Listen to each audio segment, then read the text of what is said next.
Olá, sejam bem-vindos à nossa aula de ciências para o 7º ano do ensino fundamental da Rede Estadual de Educação de Goiás.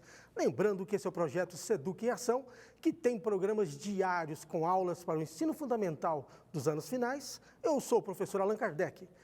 Nossas aulas têm acessibilidade em Libras com o intérprete Clayton e o nosso tema de hoje é a História da Vacina, conteúdo muito importante para o 7º ano do ensino fundamental.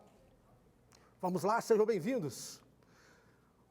A história da vacina é uma história muito importante, muito interessante, muito relevante, principalmente nos dias que nós estamos vivendo. A história iniciou-se no século XVIII, quando um médico inglês chamado Edward Jenner utilizou a vacina para prevenir a contaminação da varíola, que em época era uma doença muito feroz, machucava, ela causava danos irreparáveis às pessoas. Era uma doença viral extremamente grave, que causava febre alta, dores de cabeça e no corpo, lesões na pele e, posteriormente, a morte do indivíduo. A varíola foi a primeira doença infecciosa que foi erradicada por meio da vacinação. Essa é a gravura, o desenho do rosto do médico que conseguiu criar a primeira vacina. Quando Edward Jenner, no século XVIII, ele dedicou-se mais de 20 anos de estudo, buscando, testando, tentando encontrar a solução para o problema da varíola. E ele dedicou, como eu falei, 20 anos de sua vida e teve êxito. O médico Edward Jenner observou que pessoas que se contaminavam por uma doença de gado, ao ordenar as vacas, tornavam-se imunes à varíola. Olha só a importância do poder da observação. A doença chamada cowpox, que é uma varíola bovina, assemelha-se muito à varíola humana pela formação de pústulas, que são lesões em pus. Aqui eu tenho gravuras que mostram a doença causada pela varíola bovina e uma imagem da varíola humana. E diante dessa observação, o que fez o nosso médico? O que fez Edward Jenner? Ele fez o seguinte: ele sabia que a ordenadora Sarah Nelmes estava com a doença cowpox. Sendo assim, ele coleta um pouco do pus e inocula uma amostra dessa coleta em um garoto de 8 anos. Phillips, que era o garoto, adquiriu a infecção de forma branda, de uma forma bem leve, e após 10 dias ele já estava curado. Posteriormente, Jenner inocula em Phillips uma amostra da varicela e o garoto nada sofreu, surgindo assim a primeira vacina. O médico continuou seu experimento, repetindo o processo em muitas outras pessoas. Afinal de contas, era uma doença que assolava toda a região, todo o país. Em 1798, comunicou sua descoberta em um trabalho intitulado Um Inquérito sobre as Causas e os Efeitos da Vacina da Varíola. Está aqui uma imagem do material que ele produziu, que ele publicou, esse inquérito. E apesar de enfrentar inúmeras resistências, em pouco tempo, o médico teve o seu reconhecimento merecido e espalhou-se por todo o mundo essa descoberta da vacina. Em 1799, foi criado o primeiro Instituto de Vacina em Londres. Em 1800, a Marinha Britânica começou a adotar toda a vacinação. E no Brasil, chega em 1804, através de Marquês de Barbacena. Esse é o Marquês que conseguiu trazer para o Brasil a vacina contra a varíola. E o que vem a ser a vacina? Como que a vacina funciona? A vacina garante que o indivíduo fique protegido contra um determinado tipo de doença e impede que essa doença continue propagando por toda a população. A vacina é uma importante forma de imunização, uma forma de imunização ativa, quando o próprio corpo produz os anticorpos. Nós chamamos de imunização ativa, O próprio corpo produzindo os seus anticorpos. A vacina baseia-se na seguinte espécie, no seguinte raciocínio. Com a introdução do antígeno, que é um agente causador da doença. Esse agente causador da doença, ele é introduzido no corpo da pessoa de uma forma atenuada ou até mesmo inativada. E essas substâncias estimulam a produção de anticorpos e células de memória para o sistema imunológico. Então, o nosso corpo recebe esse antígeno e o nosso corpo começa a produzir células de memória e anticorpos para combater essa doença.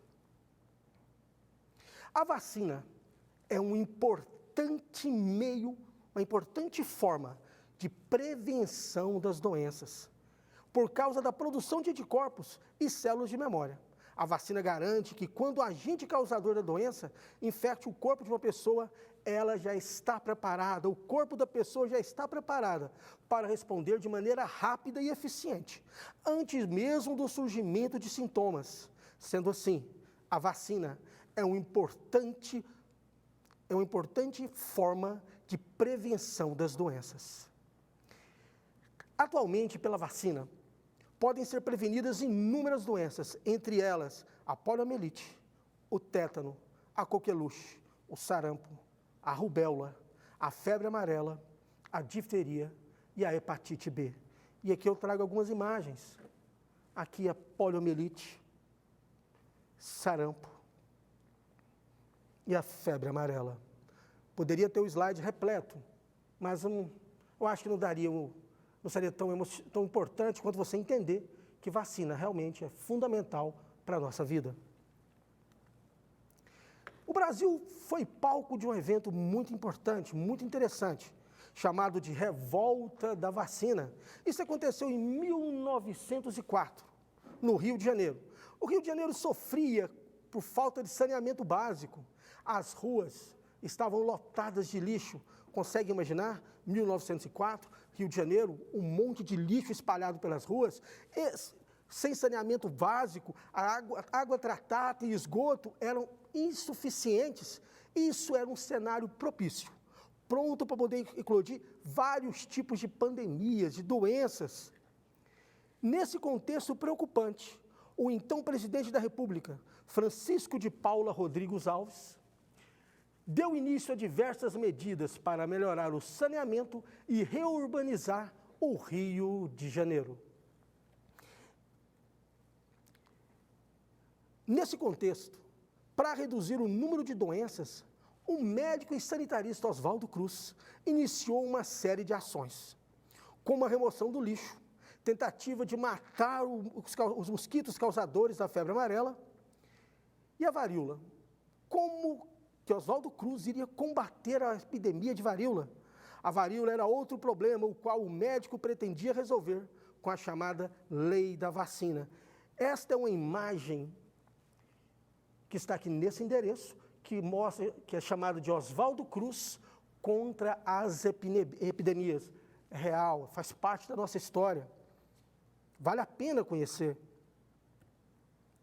E o que foi a revolta da vacina? Foi a obrigatoriedade da vacina imposta por Oswaldo Cruz, somada com a falta de informação sobre a eficácia e a segurança das vacinas, causaram esse descontentamento na população. Vale lembrar que essa população já estava sofrendo muito, pois não tinha saneamento, não tinha água tratada em quantidade e viam imposição do governo, que era a vacina. Por essa razão, várias pessoas saíram às ruas em protesto contra a vacinação obrigatória. O Rio de Janeiro vivenciou grandes confrontos entre a população e as forças da polícia e o exército. Mas uma charge interessante que vale a pena você estudá-la, você analisá-la e interpretá-la. Oswaldo Cruz aqui à frente, enfrentando a população. Esses confrontos que ocorreram no período de 10 a 16 de novembro de 1904 causaram a morte de grande número de pessoas. Essa semana, a tensão tornou-se o maior motim da história do Rio de Janeiro, configurando o que ficou conhecido como a Revolta da Vacina. No dia 16 de novembro, o governo revogou a obrigatoriedade da vacina. Saldos dessa revolta: 30 mortos, 110 feridos e 945 pessoas foram presas. Essa foto é do bonde tombado na Praça da República do Rio de Janeiro. durante o período da revolta da vacina. As vacinas são, sem sombra de dúvida, uma das armas mais eficazes para prevenir as doenças. E o que as vacinas fazem? Quais as propriedades que ela tem? Elas previnem uma enfermidade, pois é melhor prevenir do que tratar da doença. A vacinação protege aquele que recebe a vacina, bem como toda a comunidade. Pois quanto maior for a cobertura vacinal, menor a chance de que uma pessoa seja contaminada. É importante destacar que a vacina não é importante apenas para as crianças. Outros grupos são importantes e devem tomar as vacinas, como, por exemplo, os idosos, as gestantes e, de uma forma geral, todos os adultos. Vamos fazer um pouco de exercícios para poder aprofundar melhor nessa questão, nesse assunto. Olha como esse assunto ele é atual. Uma notícia que aumenta a esperança dos brasileiros na pandemia de Covid-19. A Fiocruz anunciou o entendimento com o laboratório AstraZeneca para produzir, a partir de dezembro de 2020, milhões de doses da vacina contra o coronavírus, desenvolvida pela Universidade de Oxford. Atualmente, a pesquisa está na fase de estudos clínicos, quando ela é testada em larga escala. A parceria com a Universidade de Oxford, na Inglaterra, e com o laboratório britânico, a AstraZeneca, é uma das mais adiantadas do mundo. Espera-se que essa vacina traga proteção. Por quê? Será constituída de DNA recombinante? Não. Apresentará anticorpos específicos contra o coronavírus? Poderá introduzir resposta imunológica? Lembra que nós falamos sobre isso? A pessoa vacinada, o organismo está protegido, produz uma resposta imunológica antes mesmo que os sintomas se manifestem. Não saiam daí, pois após o intervalo teremos a aula de História com o professor Fagner Brandão. Para você que é estudante do 7º ano do ensino fundamental, até a próxima aula, um forte abraço, vida longa e próspera a todos.